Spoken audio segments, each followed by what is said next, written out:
Are you going? Mm-hmm. I am going. Oh, hi. That was loud. It's meant to be. Didn't get my thing started. Didn't get what?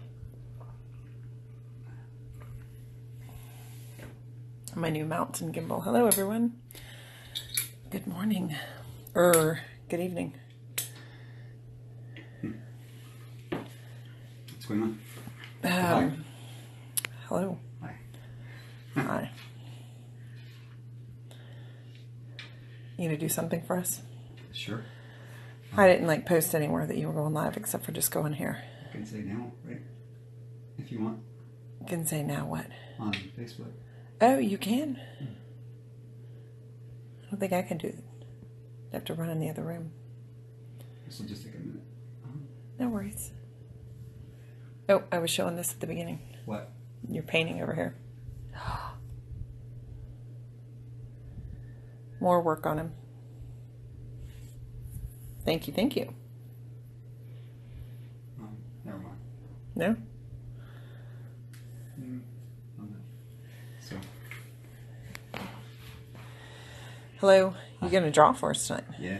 Well, this is what I was working on earlier. Oh, yeah, here we go. But this is another one of those things that's kind of slow moving at this stage.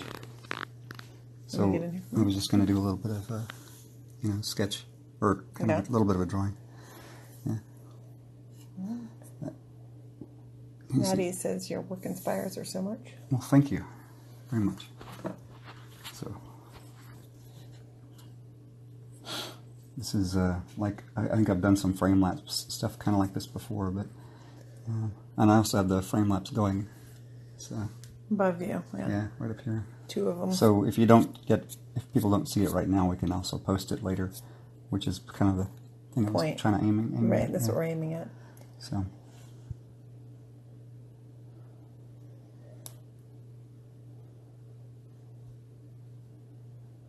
How many years have you been drawing? A lot. Well, we've been together 29 years. Right. And you were drawing before you met me. Yeah. So. I mean, I've been drawing pretty much my whole life. Professionally, I guess you'd say since about 88. 1988, that is. Mm-hmm. What other 88 would there be? Right. Next Saturday, we will be at Monster Palooza. So we'll probably do a live, but nothing drawing or anything. We might just... Maybe. I don't know. I don't know. We don't know what'll happen.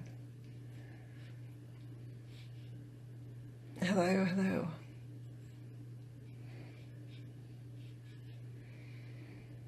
Thank you very much.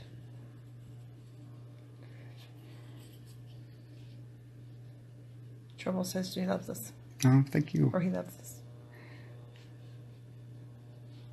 Did you go in with an idea in mind when you're not working on a commission?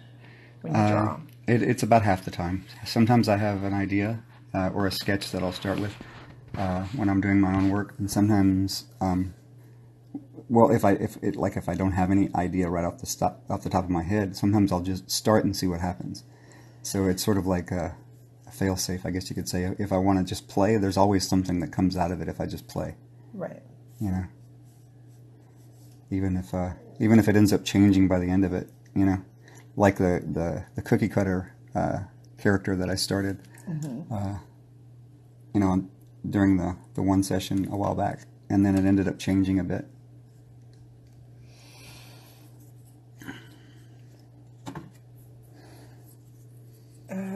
The container you're drawing inside of. Did you make that yourself? No, that's that is a cradle board. You're actually supposed to paint on the other side. Right. But if you turn them over, they make a nice little...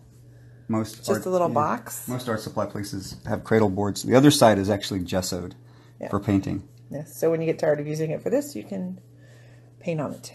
Right. And then he's got a board that he puts his hand on sometimes. Yeah. Oh, this. Yeah. Yeah. Yeah, but right now it's just in the way. So. Yes. Do any artists inspire you? Oh, yes. Yeah, well, I get inspired by quite a lot of people. I mean, in fact, there's a lot of artists that inspire me that I couldn't tell you their name, but the artwork that I see sometimes. But in general, I get inspired by anybody that has a lot of texture or depth in the values of the work that they do. I love Waterhouse is one of my favorite classical painters, and obviously, people have mentioned before Beksinski, Zadislav Beksinski, and H.R. Geiger, people that kind of influenced me early on. I sort of grew up with Geiger and looking at people like, loving but not being directly influenced, I guess you could say, like Frazetta and those kinds of fantasy book covers, which, I did a lot of high fantasy for a long time. So those people are always bouncing around in my head, I guess.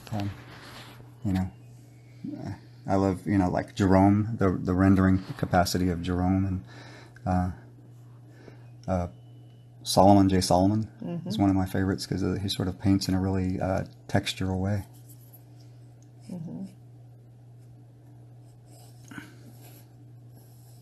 Yeah, I think he's working on the fawn, Caitlin.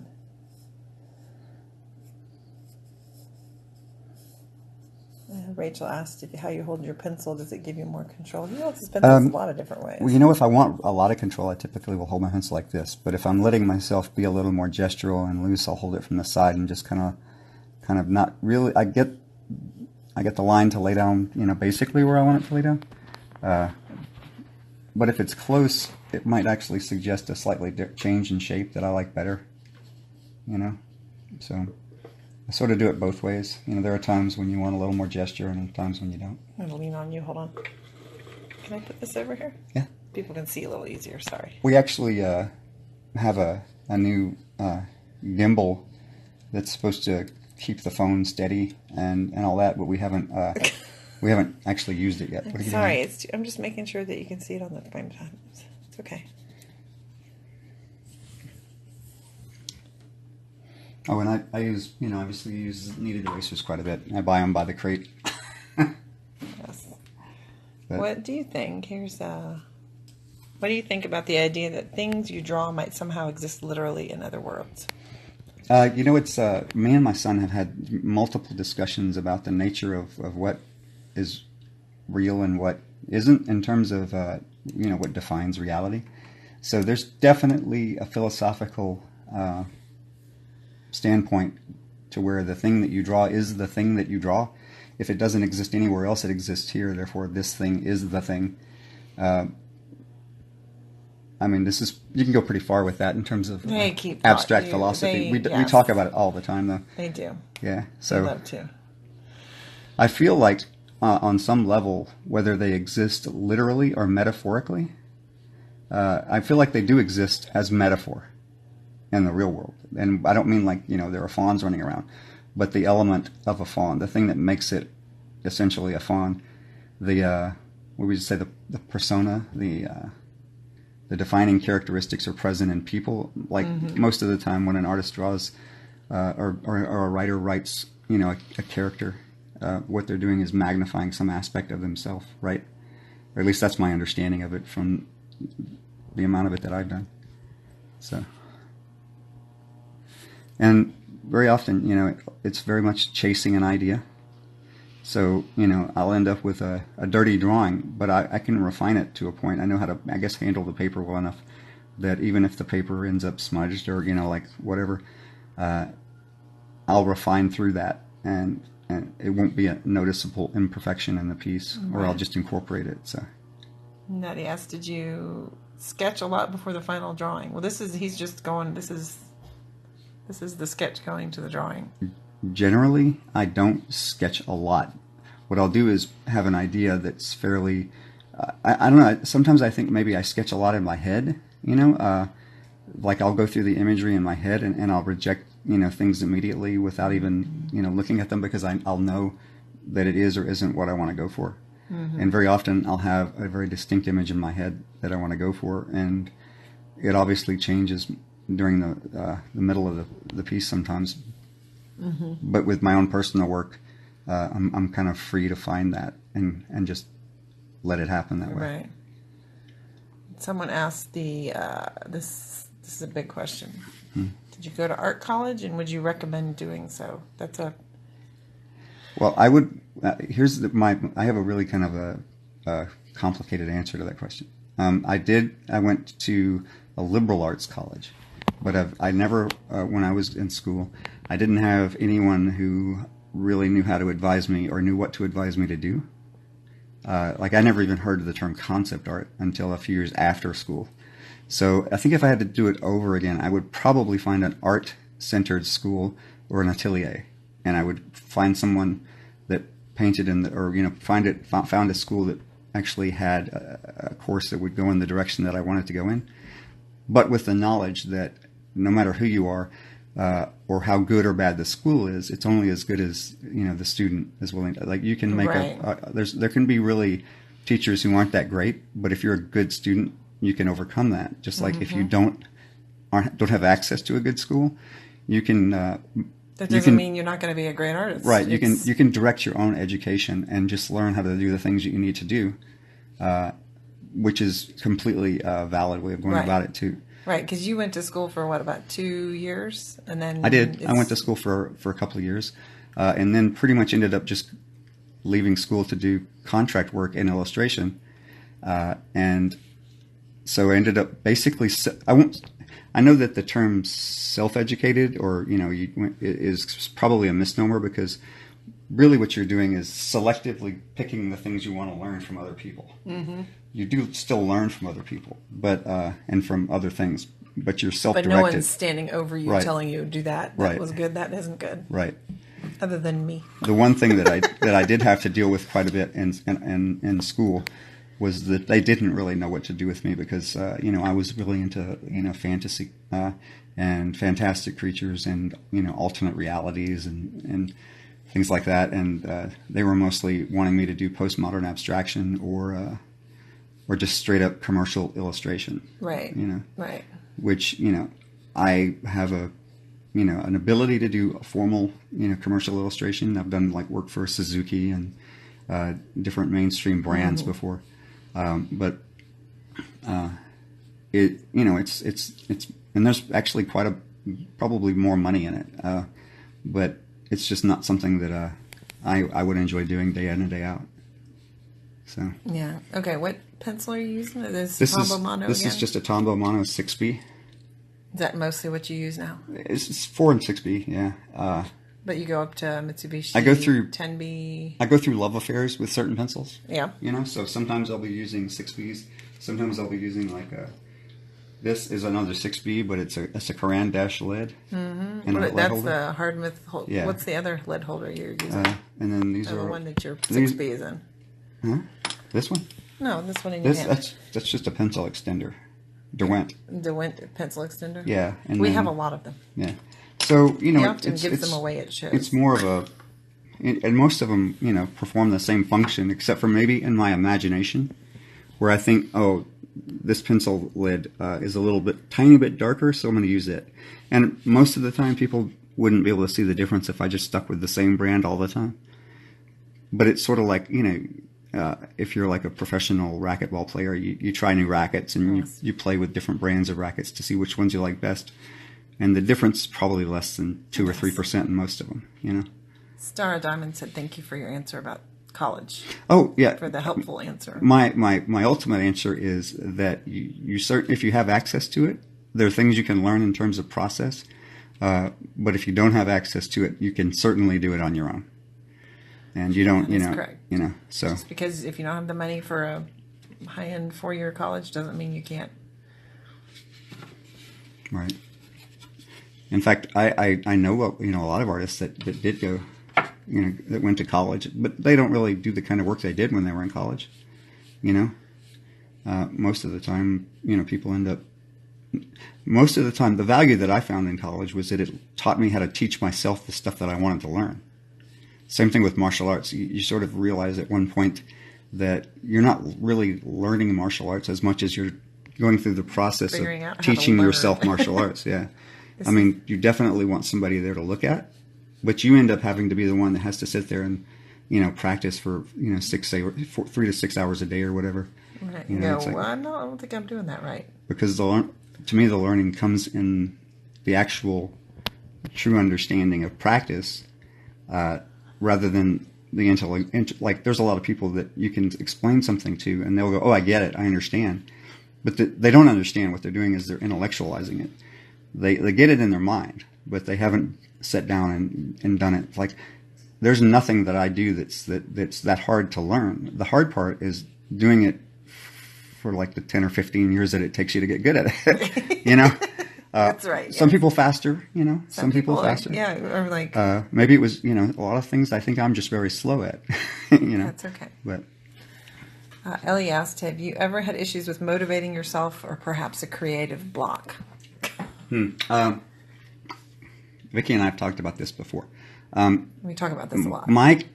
My equation to a creative block tends to be that I have too many things that I want to do at once, and I can't decide which thing to do. Yeah, exactly. I have stacks of drawings that I could just pick up and go with. Dying for him to come to realize, you know, have a realized painting with or something. Yeah.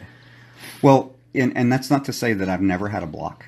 There has been times when I've just put myself in such a position that I'm so anxious about doing something well that it takes me forever to do it. And to me, that's kind of where the creative block kind of comes in. Is if I don't like what I'm doing, sometimes it'll take me forever to do it too. You had a pretty good one going last summer. It's not the length of time. You had a deadline, but I had lied about the deadline, and so. Well, yeah. So she basically gave me a false deadline so that I could get over my a piece, you know, done. And he'd spent like 3 or 4 days staring at it and trying over and over and over to do some stuff with it. See, I enjoy having enough time to fail at something before I get to the real, you know, to the meat of it. Yes. So if I have enough time that I feel like I can do it wrong in experimentation, then usually I feel much less stress about doing it, because I know that if I have a chance to mess it up, then I'll get over that hump of, I guess it's the fear of messing up. Because once I get over the fear of messing up, once I've made a mistake in something that I enjoyed, then I don't really have much fear of it anymore, because it's already broken. Now all I have to do is just start it again and realize that it wasn't that big of a deal, right, to have it break. I gave you a deadline of like June 1st it was for a group show, and then you wanted to do it a certain way, but knew you wouldn't have enough time to do it. And so finally I just said, well, actually it's due next week. It's right. due the 1st. So you had like 7 more days. And then he was so close to being done, and it was right at that time. And I said, it's okay. You have 5 more days. Right. So I lied to you 3 or 4 times. She gave me a couple of false deadlines in order to let me trick myself into doing it the way I wanted to. But I don't really come into I don't really have the thing where I don't have any ideas of what to draw, though. It's just because when I do have ideas of what to draw, I'll sit around and I'll do like really super light sketches, and so I have an abundance of things I could just pick up and go with. Like I said, the problem is that sometimes when I'm in that frame of mind, I'll look at them and go, this isn't good enough to go with, even though when I'm in the right frame of mind, any of the sketches are good enough to develop. Right. You know, so. Right. Another question: do you ever get reference from real life animals or things? Yes, I do. I take. Were you showing that one? What? The hand. Oh, this. Mm-hmm. Yeah. Whenever I do anything that has any sort of realism in it, like this is again, I have one of the best pieces of equipment that I have is a camera with an LCD screen that I can hold in my hand. And so I'll take self-reference a lot, and I can frame myself and then hit the button and it shoots the shot. So many times if I don't have anything else to do, I'll shoot reference of myself for a piece. And I use reference if it's got reality in it, then I probably have reference for it somewhere. Right. So. Or knobby parts of trees, or gnarly horns textures can come from anywhere. I have my like boards open all the time, and sometimes just a random like texture will come across one of my boards, and I'll go, oh, that's a cool texture, and then I'll look at it and kind of study the rhythm of the patterns, and then try to reproduce that in the drawing. Mm-hmm. You know, I don't especially with natural reference, I don't usually refer to it directly.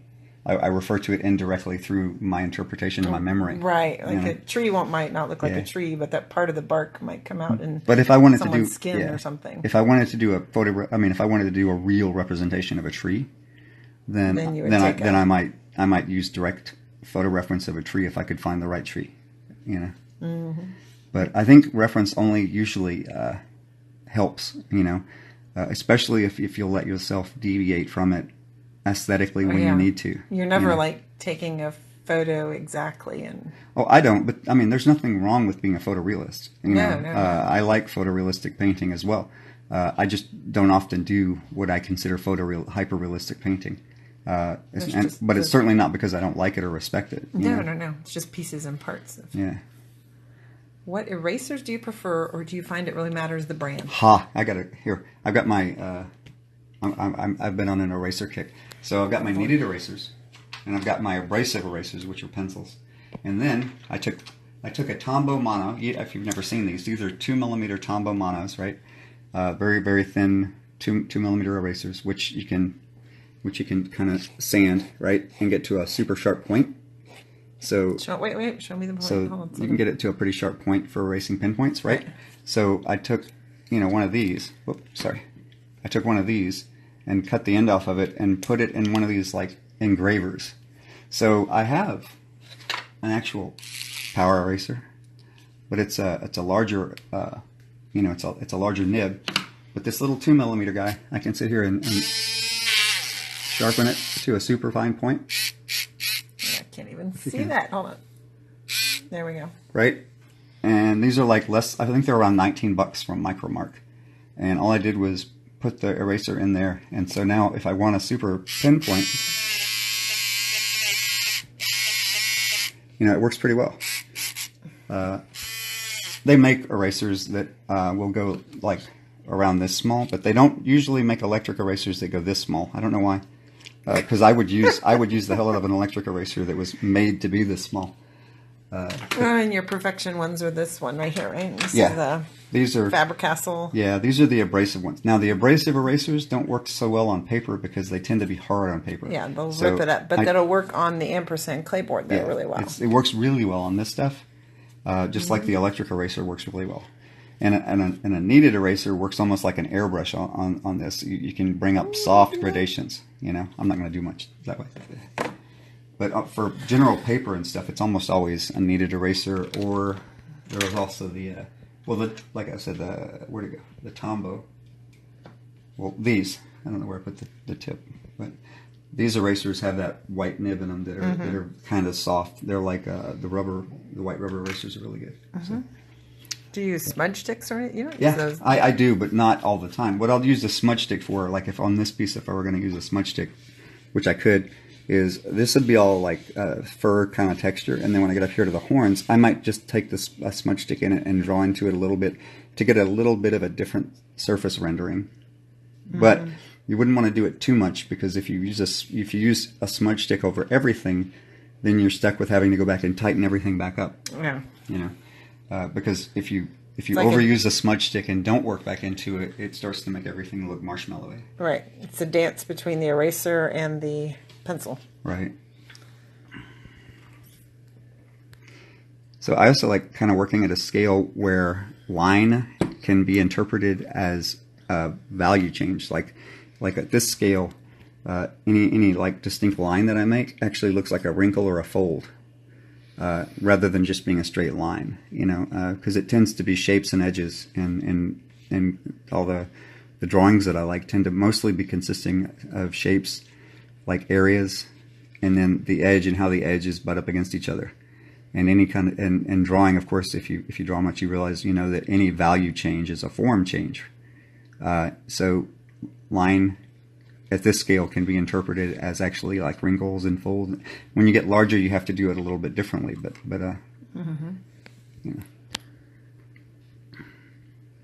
What about music? I usually have music playing or some binge thing. I've been binge watching all of the Marvel things on Netflix lately. But if I'm not doing that, I'm listening to audiobooks. And if I'm not, do you think doesn't it kind of change you? It's like during the concept stage, you seem to throw that music on. Yeah, I don't. I'll listen to some pretty high energy music when I'm doing the first initial concept, or nothing at all. Or nothing. Yeah, it's either completely silent or this really loud. Lots of different music. And then once you're into the technical part, you can kind of go with shows and stuff like that. What have you been binge watching? I interrupted. Oh, just all those Marvel things that are on. Legion and yeah, like Jessica Jones and Luke Cage, which was pretty good, and Daredevil, which was really good, and just those. But really, when I'm deep in a piece that I feel like it has a lot to do with how serious I am too. If I'm into something and I feel like for some reason the piece feels more like weighty and serious to me, I'll tend to just listen to audiobooks, because then I can have like a 40-hour audiobook. And if I'm listening to an audiobook, I'm less apt to get up and leave the table, because I want to continue the audiobook. And it doesn't occupy my brain in the same way that a movie or anything anything else does. So it's like the visual part of my brain is still actively, engaged in what I'm doing, but there's the interest of my brain that sometimes, like the number one like thing that gets in the way of people drawing a lot of times, especially the way that I do it, because it takes so long, is boredom. And so that visually, that mentally keeps me engaged in staying in one spot just to listen to this, especially if it's a really good audiobook. Mm-hmm. I've listened to a lot of Stephen King, which, can be good or bad depending on which books you pick up. Right. Just. I started the N.K. Jemisin, right? Yeah, I recently started the 5th season N.K. Jemisin, which is really good. So far, I am not that far into it really, but it's what I've heard of it's been really good. I also listened to the Peter Brett the Warded Man series, which is really cool, and actually focuses a lot on like demons and creatures from the underworld and stuff like that. So you could say that it influences me in terms of imagery too. I did a faux book cover for the Warded Man 2 years ago, where I did for an art show, for a gallery show. I did my version of what I thought the book cover might look like, and that's on our website. Right. But that was fun. The actual author bought the piece, which was really cool. So Peter Brett bought the actual cover. He is just sketching right now. Wanted to show something a little more dynamic than working on your main piece, because rendering isn't that fun to watch unless you're doing it in time lapse, because it's basically me sitting here going, finding the hairs in a piece is, that can get tiring real quick for people to watch. So you told me today, you were like, I'm going to do a sketch. Yeah, and I'll but see, for me, like a sketch can potentially fully develop into a drawing depending on how far it goes. Cookie cutter that was your fawn that turned into a cookie cutter. Right. The cookie cutter did start off as a fawn with a giant round head and big old ears. Yeah. Erased the ears. I really like to pay a lot of attention to chiaroscuro, the light and darkness, and the rhythm of light and darkness, which probably is pretty straightforward when you think about black and white work. But I love photography and painting when it pays attention to that. When you see figures emerging from a dark background. Mm-hmm. That's the kind of stuff that I love to look at. We had next week we'll be at Monster Palooza in Pasadena, California, from the 13th to the 15th. So we may or may not do a live feed. We'll see if we get a Might be early. I don't know. It might be earlier. It might be later. I don't know. Depending on how busy the show is. Yeah. We tend to visit with friends when we're out there. That's true. We tend to go out afterwards. So we will be in Pasadena. If you guys are in that area, you could hit us up at Monster Palooza. It is a really fun show.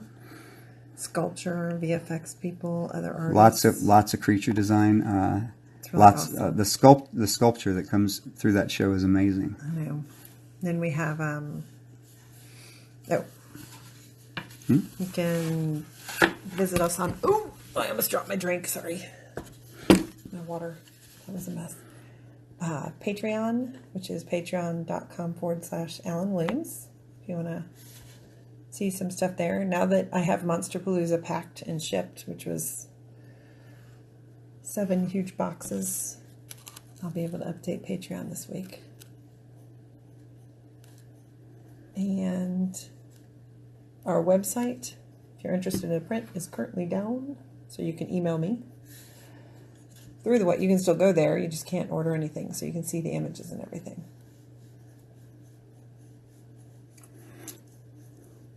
YouTube. YouTube is Alan Williams Studio. Sorry, I'm trying to remember it. Yeah.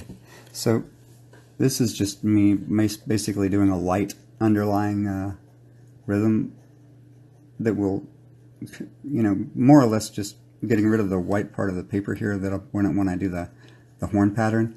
And as I do this, I keep going back and forth through it. Patterns and rhythms will solidify and start to emerge into a more solid shape. I've sometimes done it this way. Sometimes I've done it like I'll start here and it'll be rendered and I'll just render out from one spot and just kind of infect the paper. So hold on, I'm turning on the light on this side. Hold on. Okay. Everybody wait. Get to see from this side. I forgot. There we go. It helps a little bit.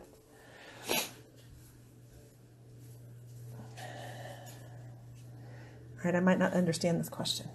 Do you prefer an Indica or a Sativa when drawing? I don't know what that means. I do not know what that means either. Josh, you gotta ask. You gotta. What is an Indica or a Sativa? I do not know. We'll have to look that up. Can either look it up or you can explain it to us and ask again.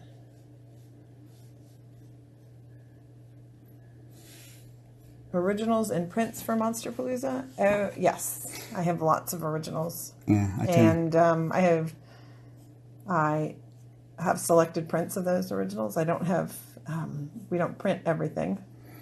And when we do print, it tends to be limited print, pretty limited, like 20, 25. Oh. Something like that. What? We're so dorky. What? Those are strains of weed. Oh, sorry, we don't know anything about that. That's funny. I literally thought you were talking about an art tool, which No. Conceivably that could be considered an art tool for some people. I mean, that is true. But as you can tell, no, we don't. He doesn't use it. I can imagine what I would draw if I got into like DMT or something like that. That would alter my perceptions of reality. Which I'm not against doing it for fun, but I've not just I just never done it. No. Yes, everybody's laughing. That is funny. It's just pure imagination. How many hours do you spend drawing a day? You know what? For the most part, most of my day, all day, is spent drawing, except for like dealing with my kids. So I would say, and when I mean art, we're drawing, I mean like artists. Like I'll draw for like an hour or two and get up and walk around for 10 or 15 minutes. But I would say just on six to 10. Yes. Probably 6 to 10 hours a day. There we go. Sorry, guys. Depending on, but that corresponds to how much I actually work that day. So it's usually, even when I'm painting, I still feel like I'm drawing a lot. And a lot of my painted pieces end up starting off like this, where there's an underdrawing, a fully rendered underdrawing. And people usually, at this point, ask me, does it bother me to cover up my drawing? And it really doesn't. It bothers other people more than it does me. It bothers my wife that I end up sometimes covering up a drawing more than it does me. I should say it doesn't bother her as my wife. It bothers her as my business manager.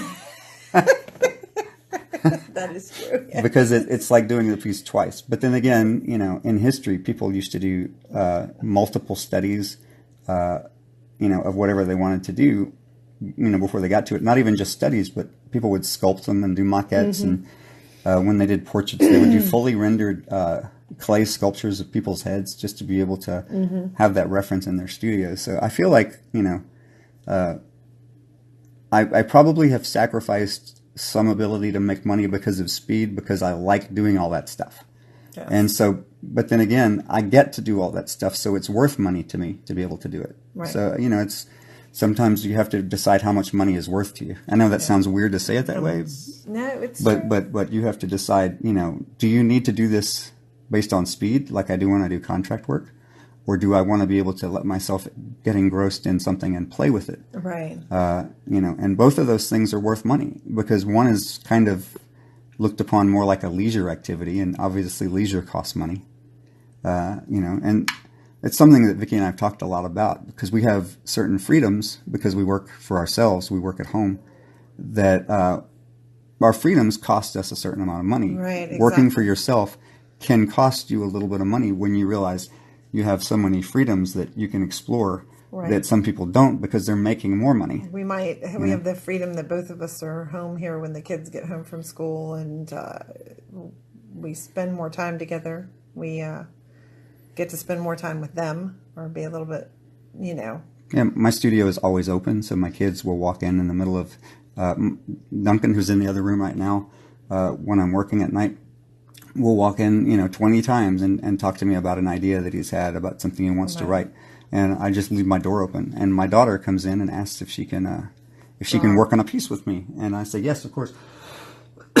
Sometimes she sits down and works on her own thing, and sometimes she'll add marks to mine. Because one of the things I want her to know is that, you can get in there, and it doesn't matter how good or bad a piece is, you get in there and you work at it, and you incorporate what you do. You don't have to worry about it being too precious to handle, Yes. You know what? And I wanted to say, I have originals from just sketches that are coming to Monster Palooza to fully finished pieces. And I have 5 boxes worth of art going out. So there is a bunch of stuff. And I got anything from price ranges, for those interested, yeah. Yes. So there's a bunch of different kinds. I got a bunch of questions here. Can I go ahead. scroll through some of them? Let's see. Willem says he's a huge fan. Oh, thank you. He likes the atmosphere and beauty in your work. Oh, thanks. I appreciate that. And your famous paintings as underpaintings to your paintings. Really love your work. Assuming these pencil drawings are your personal work, which they are. Yeah. This is the only work they've seen of you do. Do you ever feel pressured to consistently put out work of this style? This is a funny question. Work of this style. Because he never feels good. Feels pressured to stay in the same style, which drives me crazy. Yeah, we do something we call a crazy Ivan, which is, I guess, that term that they used in Hunt for Red October, the movie, which is you go in one direction, and then just to make everybody mad, you make a right angle. Yes. Put it another way. Once you're making good, consistent money with your style and everything, he decides, he goes, you know what? I'm bored with this. Let's do something else. Let's do something else. And everyone goes, I'm not sure I like that. So half of his people will leave or something. Well, but it's not about the fact that people are liking it. It's about the fact that I feel like it's not 100% what I want to do. I'm still constantly, not as much now because I feel like I started to find what I want. Right. But especially when I first started, I didn't have a clue what I actually wanted to end up doing, right? Yeah. And so it took me a long time to get to a point where I really understood what I liked to do, and that's one of the sacrifices you have to determine if you're willing to make at different points. There are times when you'll sacrifice what you want to do and what you like to do in order to survive, and other times when, in order to survive psychologically, you have to do what you want to do. I sort of go back and forth. There are times when I'll do something, and for whatever reason, it's popular. I never can predict, by the way, whether it's popular or not. Right. And then I almost feel like a necessity to not reproduce that one thing again, because I feel like that's just me trying to grab that popular feeling again, rather than falling in love with doing the piece, which is what made it work the first time. Right. All right. Caitlin asked you a question. Mm-hmm. What is the best piece of advice you think a new freelancing artist needs to know, and what is most important? For me, I think. Ooh, do I get to answer too? You can give your answer. But for me, the one piece of advice that I wish I had heard early on was don't wait for somebody to give you permission to do the kind of work you want to do, and don't let your inability to see where you are keep you from trying to stretch yourself further. Do different things. There are a lot of people that get very. I don't know if you've seen people when you say, "What do you think about this piece that you've just done?" and they actually they're either extremely negative about it or they're extremely positive about it. Both of those things can cause problems. But if you had to be one, I would be the guy that was negative about the work that you'd just done, because for one thing, you just did it. You've taken from it a learning experience, and that means you're another level above it. You should be a little dissatisfied with it after a point, right? Because that's not the best that you can do anymore because you just did it. Right. Whereas people who are too satisfied with their work, they don't really press themselves to change much. And those are people who end up... they're like, I love all of these. I couldn't pick out any one that I don't like. Right. And, I've actually never seen an artist ever who I liked all of their work. I like probably my favorite artists, whether it's Jerome or Beksinski or anybody. I probably like anywhere from a quarter to a half of what they do, depending, you know. But I've never met anybody that I liked all of their work. But I feel like I got on a tangent there. That's okay. But the question was about advice, right? Yes. Well, like I said, the original thing is that don't wait for somebody to give you permission to do the kind of work you want to do. And when you don't have work, do the kind of work nobody can pay you to do. That's it. It's that portfolio building thing where or your personality or your vision building. Like specifically dive in deep and do work that right now, like, it would cost somebody $1,000, you know, or $10,000 to do. You know what I mean? My piece of advice was, just because you did good at that one show, hoard that money like a dragon. I mean, although we discuss it, and when we have to go buy a printer or something like that, there have been leaps that we've made and said we're going to buy this printer, and it's been good advice and everything. But don't just because you do great at the one show. You could it's like a hit or miss sometimes. If you do like conventions and art shows and fairs and things like that, one of the things you have to learn early on is that you may do great at that show one year, and the very next year you won't do the same amount. Right. You may be sitting next to somebody who had their best year, and you have your worst year, but it also might work the opposite. You might be at a show. Everybody around you says it's a horrible show, but you had the best show you've ever had. And it's just, you know, we all make different things. So there really isn't a specific piece of advice that I would say would work for everyone all the time. And in fact, I would say this about all advice, that none of it works all the time. No, we can tell you that, and it's, you know. And everything changes, and nothing works forever, no matter what it is. You know, any piece of advice you get and you go, oh, I did this kind of work for this show. Eventually, it will change. Eventually, the show will change, or you will change. Nothing works forever, and nothing works for everybody. Right. It's difficult to talk to people about marketing and branding. That's a big topic, you know, today. And it is important, I think, you know, for you to understand, you know, what branding. I mean, branding is what they call it. You know, it's just another way of saying your distinctive style that people get to recognize you for, right? Or your commercial sometimes you can't presence. Sometimes you can't force that out, though. Right? You know, sometimes you have to kind of let it go, and some people can't brand themselves and figure out what they want to look like, if you know, when they just started out or something. And what your brand is, here's the problem with artists and branding is that if you're a growing person and you're constantly growing as an artist, which you know is a fun place to be, then what you're doing is going to change. You know, it's just going to change a lot. 10 years from now, it might not look like this. Yeah. Do you ever feel burned out from pulling all the long hours? And he says you have a serious work ethic. This is not the kind. I actually, at the end of my night, have to usually force myself to go to bed, or I'll stay up, and then I'll work until I get to a point where I'm bleary-eyed, and that. I don't feel burnt out from doing work that I love to do. I feel burnt out from doing work that I took that I knew I shouldn't have taken. Oh, yeah. Because everybody has to come through me to schedule things. I have, in the past, taken jobs and illustrations that, I did it because I needed to, I guess, but, because everybody has a point where they need to do something. I needed to for money or whatever. Those burn me out. Doing work that I don't like burns me out. Doing work that I do like, it's meditation for me. 90% of the thing is me responding on a subconscious level to the imagery that's shifting on the page. And if it's working, if parts of it are starting to happen, in the way that I like, it's the most energetic thing in the world. Do you have pieces that you still refine and return to over after months and years? Oh, yes. I had a painting that I thought was finished for 4 years, and it was one that hung at Travis's house. I got it back. Which one was it? It was the sarcophagus. Oh, I got it back, and I realized that there was always something that bugged me about the piece. And so I ended up painting out it with black, painting out 90% of the imagery on the piece and just focusing on the one area that I liked. And then I ended up with a much better, stronger piece in the end. But I was willing to do that because, it was a personal piece, and, it'd been around for a while. A lot of times, if it's something that I want to change, I'll just start a new piece and do it over. Oh, hey, you can, we're on Patreon,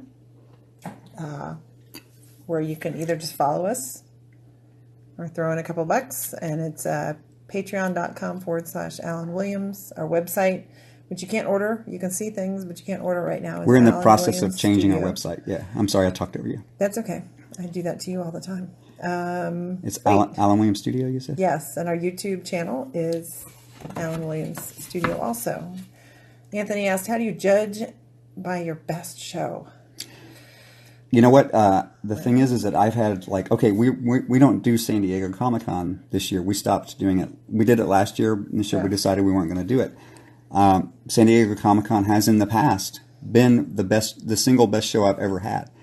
I've had one San Diego like a few years back where I sold 80% of the work that I brought with me, including the originals. But you know, there are times when you just want to try something different, or you found different venues. Like we're going to Monster Palooza, which I tend to meet the same people at Monster Palooza that I did at San Diego.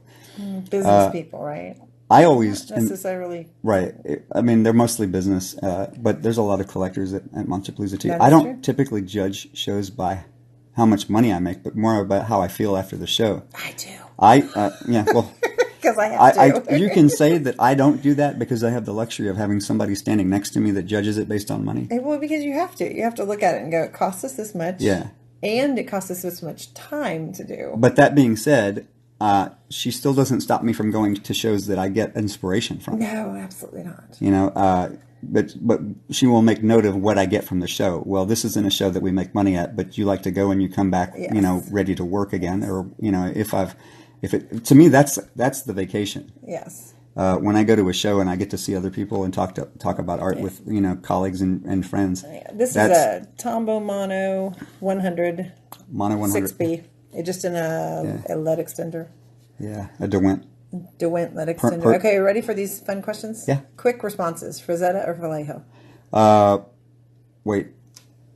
I guess you're supposed to pick one. You can't pick one. It's hard for me to say that because I love Frazetta, but I know Vallejo and I love him too. I just spent a week. Wait, too much. Rubens or Van Dyke? Rubens or Van Dyke? Alan Lee or John Howe? Van Dyke. John Howe. Rembrandt or Caravaggio? It's This is too much. You can't. He likes them all. That's the problem. funny because I've never had to do that. And some of the people that you're well, the living ones, there are a few of them I know, and so it's really hard for me to determine, and I like different people for different things, obviously. I don't want to choose. Don't make me. Don't make me choose. Yeah, really.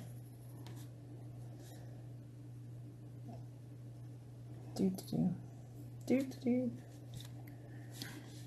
An hour goes by quick. We got about 10 minutes left, you guys. So. He looks good. So it's a fawn type creature. So you've been working on this painting over here. Can I show him this Yeah, painting? yeah. You might want to let me shift the light on it. Yeah, I'll put the light on. This is the one I started in Glasburn. Yeah, because we were at a little painting retreat. So this is oil on board. yeah, and where you see the white is where I painted out the silhouette of the hands that I'm going to paint back in flesh tone. So I painted it out in white so that I could have a more vibrant flesh tone to work with when I went back into it. Underneath it. Yeah. So when it started. So when you started up in Pennsylvania at the workshop. Yeah. So. Very cool. And that started as a drawing that I started in the car. It is. Ooh, wait, I gotta bring the light back. Oh, that, and this week you also... That's Vicky, always bringing the light. You're funny. You also modified this giant... Did a bunch of stuff on your easel. Yeah. You added wood to your easel, so your maul... Now here's your big maul stick. Yeah, you can see I made a sliding maul stick for my easel so that I can move back and forth. And it's flat, with a wide surface like my board that I draw on. So, there was a point where I figured that if I have to paint with a maul stick, which you do have to paint with a maul stick to get your hand off the painting, and people find it uncomfortable to go from painting to drawing because of the switching, I figured I would just learn how to draw on a mall stick. Yeah. So I wouldn't have to feel that uncomfortable feeling when I went back and forth. So. All right, I got a couple more questions, and then we'll wrap it up, Guy. Anya asked, what was something that helped you maintain concentration to sit longer while drawing? I remember you saying you pushed yourself harder at one point. Well, I had some life events that made me focus more on work ethic. And now one of those was having a kid. Yeah, because you think you don't have time before you have kids. And right. then once you have kids, you go, I really don't have any fucking time. Right, because you're taking care of them all the time. Or you want to be with them. Before we had kids, I have no idea what we did for most of the day. I know, Jesus. But the other thing is I listen to things. I let it be a form of meditation. I listen to etheric music, any kind of music, really. I tend to listen to more energetic stuff and industrial stuff when I'm concepting because I want to move fast. And I tend to listen to a lot of like Celtic and ethereal music when like if I were in a fully rendered mode for this, I would just be sitting here all night picking at things very slowly. Like I did in the other stuff. Mm-hmm. Yeah. So. How do you pick your color palettes? I have a reactionary way. I mean, like what I'll do is I'll pick almost a monochromatic start, and then I'll think about bringing color into that. Like I'll pick like a warm like a sepia or burnt umber or something warm, and then I'll play with color. Like if I bring in a different like blue or like the turquoise or that Vasari turquoise that I use, and then I'll like determine the rest of what I do based on how it's going to affect what I've already put down, which is like not the way that most painters who really paint all the time do it, because they actually pick their palettes and they know. I did a 2-week color mixing workshop with Graydon Parrish, and I mean that guy has a mathematical flowchart of what his colors are going to be in a painting before he starts it. Like he has like graphs but his color is perfect, right? I mean his paintings are like they're beautiful. Yeah. All right. Have you ever flushed a drawing down the toilet? It was so bad. Oh yeah. There are many that are were found in the garbage. I tear them up and I burn them, or I just paint them out black or whatever. Yeah. He does that, or he'll be working on something that'll be great, and then I'll wake up and it'll be a mess. And it's not because I don't want people to know that I do crappy things. It's just because if it's sitting there, I'm gonna want to fix it. And there's a certain point in a drawing when if it's gonna take you longer to fix it than it would be to start over and do it the right way, just start over and do it the right way. Right. Anya says she gets so distracted when she's doing drawing homework. I don't think you think of it as homework. Well, but she may be in school though, and if drawing isn't what you do, I'm a really boring person. And otherwise, I don't like go out and do a lot of things. I don't have a ton of hobbies. So if I'm bored, it's because I'm not drawing. That's true. That's usually how it works out for me. Yes. I think the cradle board is what, 18 by 24? This one is probably 16 by 20 or 18 by 24. I think it's 18 by 24. It's probably 18 by 24, yeah. And this is just a piece of You have smaller ones. Board. The ones that all your pencils are in is a smaller one. Yeah, this is the same kind of board. I just knew. Yes. It's not like, and I don't want people to think that it's some sort of superhero trait that I have that I can work and do these things. It's just that I determined that if I was going to be obsessed about anything, I should be obsessed about the work that I'm going to do. Yes. Plopstick says your hair is amazing. Oh, thank you. Me and my daughter have been into this thing where I'll put my hair up in ponytails, and just because I want her to know that she can dress or do anything she wants in any style she wants, and nobody can really tell her not to. And I particularly like my hair up in ponytails because, well, right now it's not long enough to pull into a straight one. So now you've got it into. If you could see it, and I'm not going to show it right now, my daughter sat down on the floor 2 nights ago and painted my toenails pink too. Oh yeah, you have your painted toenails that make me laugh all the time. Not going to show your pink toenails? Nah, nobody wants to see my feet. Okay. So. She says she just hates commissions. So you know what? She'd rather do her own drawings. I understand. The best commissions are the ones where they say, do whatever you want. Otherwise, it's really hard to do them. Yeah, I know. He doesn't do well with commissions either. Which is strange because I have no problem doing contract work, which is essentially high-speed, commission work. And I have no problem doing concept work for film, which is like even more intense, commission, essentially. but I change my mindset when I do that. I remember that when I do a commission or a contract, that I start off saying, this is not about me. This is not about, and it's not entirely about the way I want it to look. It's about the way they want me to make it look, so I do, you end up getting people asking you to do things that are out of your style. I mean, give it a shot or don't. I've been with concept artists before who were asked to work in someone else's style and they flat out refused. But, maybe they had a name where they could get away with that. I never felt like I was, had the kind of a name recognition where I could go, I'm not going to do that. I'll have none of that. Right. I'm not. I've done some concept work, and I find it enjoyable to do. But it's rare. You always have fun working on It's concepts. rare to find somebody who really wants you to do work that looks exactly like what you want to do, though. Yeah. So. All right, it's almost time to wrap it up, you guys. Remember, find us at AlanWilliamsStudio.com. On Facebook, we're under Alan Williams Art. Sometimes you get the larger version of the piece there if you want to see us on Facebook. And then Twitter is I Just Draw. Everybody knows what Instagram is. And our Patreon is patreon.com/Alan Williams. Yeah. Follow us there. Yeah. And just so you know, this is the most social interaction that I have during the week. Usually. And we have a meeting to go to on Monday. Oh, well, sure. To get us a little social interaction too. Yeah, but isn't that taxes, though? No, it's not taxes. It's local creatives. Oh, okay. We have potluck together. Other artists. Other artists. You get to talk to other artists. Yeah. So, and we will be at Monster Palooza next week.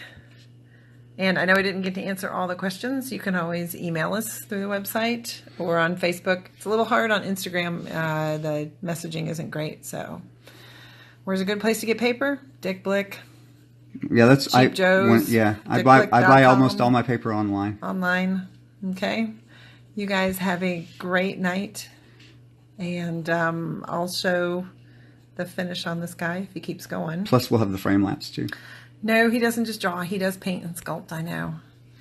But he started this under I Just Draw, so I keep it. Branding. Branding. Branding. It's our favorite word. Branding. What the hell is branding? It's hard because you do start as one thing, and as an artist, change, you'll right? If you're because I'm the one always poking you. Come on. if you're into exploration, then you do change a lot. Paint. Right now. No, not right now. No, because we have to leave. You are welcome. They said thank you for the live feed. Well, thank you. We'll do more. Maybe we should do like Discord or what is the other one? I don't know. Is there something better than Instagram to do live feeds? Yes, there's oh my God. What is it, guys? Not just Discord, it's the Not other Twitch. one. Twitch, that's what I was talking about. Twitch is supposed to be better. Is it? I don't know. You should do a poll. Ask Do a them. poll. Should we Twitch? Yeah. Ask Should the we people. Discord? Yeah. Oh God, I have to learn something else. See, but that's a good thing. Okay. Yeah, I knew Facebook does live, but you know what? It doesn't save to my phone like it does here. Oh, Periscope, Twitch. I've heard of Periscope. Yeah. Yes. Twitch for live feeds. That's what people are saying. We actually have a Twitch channel. Do we? We do. I made one. Oh, okay. This is Anya's only other art interaction too. Well, it's not that bad because you get to talk to a lot of people at once and That's right. hang out. That's right. Like I said, if I didn't get to your answers or questions, email, and we will see you guys hopefully next week. Mm-hmm. Oh, we won't give up Instagram. We'll always be here and everything. We'll at least do a short little live feed or something. But I want to make something special for our patrons on Patreon, so I got to pop that in there. I got to add that. So we will talk to you later. Alan? Oh. Say goodbye. Goodbye. Goodbye. Say goodbye to the phone. Mm-hmm. All right. Talk to you guys later.